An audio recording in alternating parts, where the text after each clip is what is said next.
नमस्कार बच्चों, आइए बच्चों आज हम इस वीडियो के माध्यम से 8th ग्रेड अभ्यास पुस्तिका कक्षा 7 विषय सामाजिक विज्ञान, इसके अंतर्गत हम देखेंगे जो भूगोल का जो पार्ट्स है इसके अंतर्गत दिया गया ये अध्याय है अध्याय 6 प्राकृतिक वनस्पति एवं वन्य जीवन। तो देखिए बच्चों, हम भूगोल की पाठ्य पुस्तक से हम इस अध्याय के जो प्रश्न दिए गए हैं 10 प्रश्न, इनके आंसर हम पृष्ठ क्रमांक के आधार पर आसानी से पूर्ण कर सकते हैं। तो बच्चों, यदि आप इसी प्रकार से आगे के सभी वीडियो देखना चाहते हैं तो आप हमारे इस चैनल को सब्सक्राइब कर लें, बेल आइकन को प्रेस कर लें ताकि आने वाले सभी महत्वपूर्ण वीडियो आप तक पहुँचते रहेंगे। तो आइए देखते हैं प्राकृतिक वनस्पति एवं वन्य जीवन, इससे संबंधित महत्वपूर्ण प्रश्न। पहला प्रश्न है, वनस्पति की वृद्धि किन कारकों पर निर्भर करती है? तो इसका आंसर आप भूगोल की पाठ्यपुस्तक के पृष्ठ क्रमांक 39 से देख सकते हैं। तो वनस्पति की वृद्धि तापमान एवं नमी पर निर्भर करती है। अगला प्रश्न है, प्राकृतिक वनस्पति को कितनी श्रेणी में वर्गीकृत किया जाता है, उनका वर्णन कीजिए। तो प्राकृतिक वनस्पति को 3 श्रेणी में वर्गीकृत किया जाता है।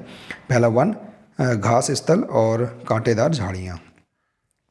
अगला प्रश्न है, भूमध्य रेखा के आसपास पाए जाने वाले वनों की विशेषताएं लिखिए। तो इसका आंसर आप भूगोल की पाठ्यपुस्तक के पृष्ठ क्रमांक 40 से देख सकते हैं। भूमध्य रेखा के आसपास पाए जाने वाले वन अत्यधिक घने होते हैं, जिसके कारण यह क्षेत्र गर्म होते हैं एवं पूरी वर्ष यहाँ वर्षा होती रहती है। अगला प्रश्न है, भारत, उत्तरी ऑस्ट्रेलिया एवं मध्य अमेरिका में किस प्रकार के वन पाए जाते हैं, उनकी विशेषताएं लिखिए। तो भारत, उत्तरी ऑस्ट्रेलिया एवं मध्य अमेरिका में उष्णकटिबंधीय पर्णपाती वन पाए जाते हैं। जल संरक्षित रखने के लिए शुष्क मौसम में यह वृक्ष पत्तियां झाड़ देते हैं। तो इस प्रकार से आप इस प्रश्न का आंसर बता सकते हैं। इसके बाद है अगला पेज नंबर 124।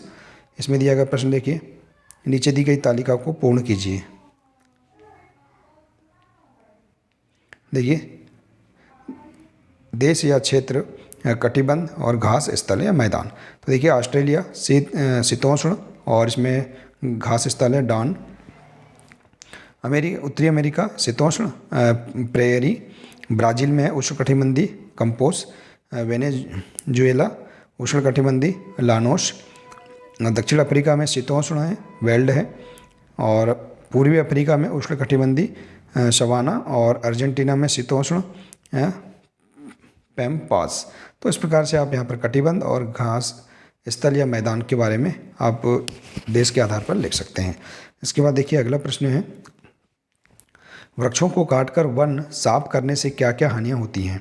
तो वृक्षों को काटकर वन साफ करने से वन्य जीवन के आवास नष्ट हो जाते हैं, साथ ही हमें पर्याप्त मात्रा में ऑक्सीजन, जलवाष्प, लकड़ी, फल आदि नहीं मिल पाते हैं।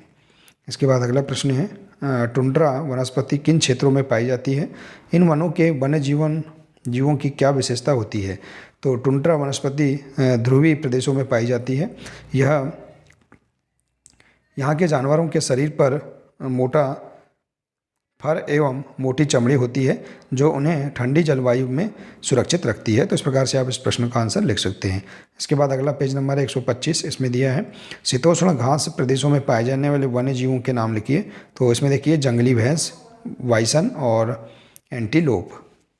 इसके बाद अगला प्रश्न है, विश्व का फलोद्यान किस क्षेत्र को एवं क्यों कहा जाता है? तो विश्व का फलोद्यान भूमध्य सागरीय प्रदेश को कहा जाता है, क्योंकि यहाँ बड़ी मात्रा में फलों का उत्पादन किया जाता है। अगला प्रश्न है, टैगा वन किन अक्षांशों में पाए जाते हैं? इनमें पाए जाने वाले वृक्षों के उपयोग लिखिए। तो टैगा वन उत्तरी गोलार्ध के उच्च अक्षांशों में पाए जाते हैं। इनमें पाए जाने वाले वृक्षों के काष्ठ का उपयोग लुगदी बनाने के लिए किया जाता है।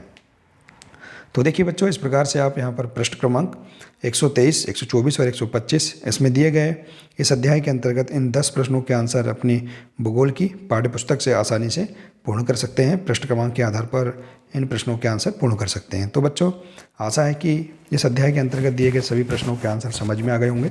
बच्चों, आज के लिए सिर्फ इतना ही है। मिलते हैं इसी प्रकार से अगले वीडियो में। नमस्कार।